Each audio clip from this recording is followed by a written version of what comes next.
কয়েকদিনের রক্তক্ষয়ী সংঘাতের পর যুদ্ধবিরতিতে পৌঁছেছে পাকিস্তান ভারত। এর ফলে দেশ দুটির মধ্যে সামরিক উত্তেজনা কমে এলেও অভিন্ন নদীর পানি চুক্তি নিয়ে উভয় পক্ষের মধ্যে বাড়ছে বিরোধ।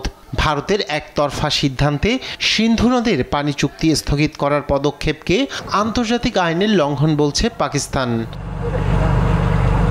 এই আবহে শনিবার Pakistan institute of international affairs আয়োজিত পাকিস্তান ভারত সংঘাত বিষয়ক এক আলোচনায় তুলে ধরা হয় কৌশলগত সম্ভাবনার কথা। সেমিনারে পাকিস্তানের পক্ষে বলা হয়, ভারত যদি পাকিস্তানের দিকে প্রবাহিত নদীর পানি আটকে দেয় তাহলে ব্রহ্মপুত্র নদে ভারতের পানি সরবরাহ বন্ধ করে দিতে পারে চীন। পিআইআইএ চেয়ারপারসন ডক্টর মাসুমা হাসান জানান, সাম্প্রতিক সংঘাত নিয়ে বিভিন্ন মতামত, বিশেষ করে তরুণ প্রজন্মের দৃষ্টিভঙ্গি জানা জরুরি ছিল। তাই গবেষণা সহকারীদের বিভিন্ন দিক নিয়ে আলোচনা করার জন্য আহ্বান জানান তারা। এ সময় পানি সম্পদ ও গণমাধ্যমের কৌশলগত হুমকি মোকাবেলার নানা দিক নিয়ে নিজেদের মতামত তুলে ধরেন তরুণ গবেষণা সহকারীরা।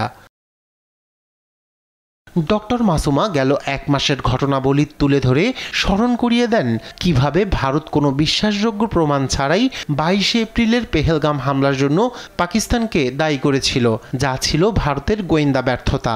ভারত 1960 সালের সিন্ধু পানি চুক্তি স্থগিত করে, ফলশ্রুতিতে পাকিস্তান 1972 সালের সিমলা চুক্তি স্থগিত করে বলেও জানান তিনি। রাইহান কবির শুভ্র, নিউজ ডেস্ক, দেশ টিভি।